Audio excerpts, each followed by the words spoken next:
तो अभी तक ये कहानी रही है इस मुकाबले की। मुंबई हीरोज ने पहले बल्लेबाजी की, 134 रन बनाए निर्धारित 20 ओवर में। वरुण बड़ौला सर्वाधिक का स्कोरर रहे, 39 रन का उनका योगदान रहा। टिल्गो वॉरियर्स अब 15 ओवर की समाप्ति के बाद 95 रन, 3 विकेट नुकसान पे अभी भी आदर्श क्रीज पे, 36 पे नाबाद, और यहां से दरकार है 40 रनों की ये मुकाबला जीतने के लिए टिल्गो वॉरियर्स को 30 गेंदों में। इस बार अक्रॉस द लाइन खेलते हुए गैप में खेला है, गेंद तेज गति से जाती हुई सीमा रेखा के बाहर। सनी सिंह का स्वागत करते हुए यहां पर बल्लेबाज बॉलिंग क्रीज पर लाइन पर डाली हुई गेंद को फ्लिक कर दिया। काफी दिलचस्पी लेते हुए यहां पर स्पेक्टेटर्स और तेलुगु वॉरियर्स का कैंप हेमा काफी खुश। बैट लाइन पर डाली हुई पहली गेंद इस ओवर की सनी सिंह द्वारा। पहले 2 ओवर खासे किफायती रहे थे, लेकिन इस बार बैट लाइन पर डाली हुई गेंद थी और फाइन लेग का फील्डर काफी फाइन गैप ढूंढने में कामयाब रहे बल्लेबाज आदर्श। 40 पर पहुंच गए और हद करें वेंकटेश की चामुंडी, क्योंकि मेंटोर है टीम के, उनकी दाईं ओर, काफी खुश जिस तरह से तेलुगु वॉरियर्स इस रन चेज में जाते हुए। एक बार फिर अक्रॉस द लाइन खेलते हुए, इस बार टाइमिंग कोई बहुत बढ़िया नहीं, पर 1 रन जरूर चुला लेंगे। तो इसके साथ अब 100 रन भी पूरे होते हुए टिल्गो वॉरियर्स के।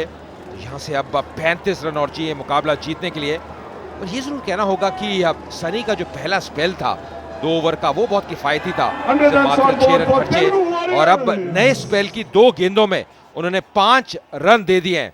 तो कितनी जल्दी तब्दीली आती है, और नए स्पेल में हमेशा ही जो गेंदबाज है उसको ग्रुप में सेटल होना पड़ता है। दूसरे 50 रन की बात करें तो मात्र 33 गेंदों में आया। एक बार फिर बढ़िया ड्राइव, पर खिलाड़ी अब डीप में तैनात, मात्र 1 रन मिलेगा। ज्यादा समय नहीं मिला अंपायर को मूव करने का, और भाग्यशाली रहे कि गेंद स्टंप पर लगकर डिफ्लेक्ट कर गई, नहीं तो इवेसिव एक्शन लेने के लिए शायद इतना समय नहीं मिलता नॉन स्ट्राइकिंग एंड पर अंपायर को। काफी तेज तरार स्ट्रोक था। सिंगल के साथ चरण तेजा 2 पर। समझबूझ की बल्लेबाजी, बाउंड्री मिल चुकी है इस ओवर के अंदर, और यहां पर तेज running between the wickets, 2 run और। जी, और उसका बहुत बड़ा कारण था जिस प्रकार अपना पहला रन दौड़े थे, बहुत तेज गति से पहला रन लेते हुए, जिसके कारण दूसरा रन हमेशा ही आसान हो जाता है। अब जो डगआउट है, खिलाड़ी अब खड़े होते हुए शाबाशी देते हुए जानते हैं जीत कोई बहुत दूर नहीं, कुछ अच्छे स्ट्रोक्स और टिल्गो वॉरियर्स ये मुकाबला जीत सकती है। इस बार उठा के खेला है, गेंद हवा में और बहुत ही बढ़िया प्रहार। कॉन्फर्मेशन की देर अंपायर द्वारा कि क्या गेंद बाउंड्री रोप के पार गिरी थी, और वही फील्डर कंफर्म करते हुए तुषार 6 रन। साइड स्क्रीन की दिशा में खेला हुआ एक बेहतरीन प्रहार आदर्श द्वारा। सेफ जोन, लॉन्ग ऑन और लॉन्ग ऑफ के बिल्कुल बीच में उनको बाइसेक्ट करता हुआ स्ट्रेट डाउन द ग्राउंड। एक बम चिका हुआ मोमेंट तेलुगु वॉरियर्स के लिए। 109, और इस ओवर के अंदर अभी तक 14 रन आ चुके हैं। एक बम्पर ओवर कहा जा सकता है इनिंग्स के आखिरी स्टेज के अंदर। या आदर्श की बात करें, 49 से पहुंच चुके हैं, और ये होगा उनका अर्धशतक। बहुत ही बढ़िया पारी, सूझबूझ वाली पारी, अर्धशतक पूरा किया। 110 पे 3।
एक 110 पर 3 तेलुगु वॉरियर्स, केवल 25 रनों की दरकार, 24 गेंदों में रन बॉल की स्थिति, और अभी भी 7 विकेट हाथ में इस रन चेस को बहुत अच्छे ढंग से पेश किया है और जो साझेदारी तीसरी विकेट के लिए रही थी आदर्श और गिरी के बीच में, उसने नींव रखी है इस जीत के लिए और एक बेहतरीन पारी आज खेली आदर्श ने 50 केवल 33 गेंदों में। और अब साथ निभाना होगा चरण तेजा को, जो इस समय आपकी स्क्रीन पर 2 रन बनाकर खेलते हुए समय। लेकिन आदर्श की पारी मुझे लगता है आज की एक टर्निंग पॉइंट रही है इस मैच के अंदर। 33 गेंदों में केवल 50 रन बनाए, 3 चौके और 2 लंबे सिक्सेस लगाए इस पारी में। स्ट्राइक रेट 151 का। बिल्कुल, और साथ साथ जो पिछला ओवर रहा जिसमें 15 रन खर्चे थे, वो जरूर सहायता करेगा तेलुगु वॉरियर्स टीम की। 50 रन मात्र 33 गेंदों में, 8 डॉट बॉल केवल और 3 चौके और 2 गगनचुंबी छक्के लगाए हैं आदर्श ने। बहुत ही बढ़िया प्रहार किया है और काफ़ी बेहतरीन अंदाज से अपना अर्धशतक पूरा किया। ढीले हाथों से खेलते हुए गैप में खेला और ज़रूर खुश हुए अर्धशतक लगाने के बाद, पर अभी भी कार्य उनका समाप्त नहीं हुआ। लेकिन जीत के कगार पर बिल्कुल ले आए हैं, विद इन स्ट्राइकिंग डिस्टेंस कहा जा सकता है। इस तरह से आज पारी खेली है। पहले आदित्य ने इनिंग्स को एंकर किया और उसके बाद आदर्श उस रोल को निभाते हुए, एक बार जब आदित्य जो सलामी बल्लेबाज थे आउट होकर वापस डगआउट लौटे।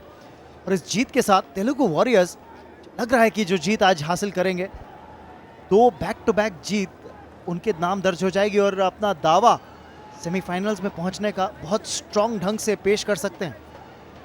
या दूसरी तरफ अगर मुंबई हीरोज की बात करें तो जो अपना पहला मुकाबला है वो हार चुके थे। पिछले 4 ओवर की बात करें, 41 रन बनाए हैं तेलुगु वॉरियर्स की टीम ने और 1 ही विकेट खोया है।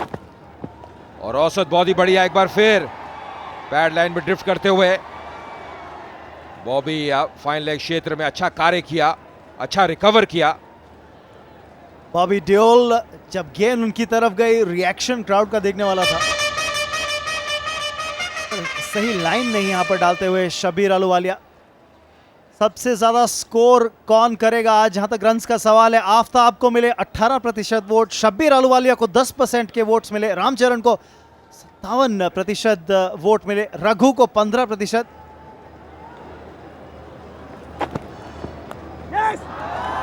खेला हुआ स्ट्रोक और एक बार फिर लंबी चेस फील्डर के लिए 4 रन और जीत की ओर काफी तेजी से बढ़ती हुई तेलुगु वॉरियर्स की टीम।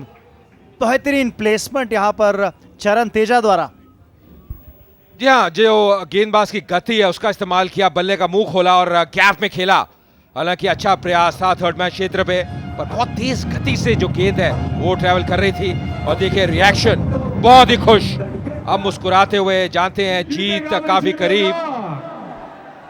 बम चिकवावा मोमेंट तेलुगु वॉरियर्स के लिए।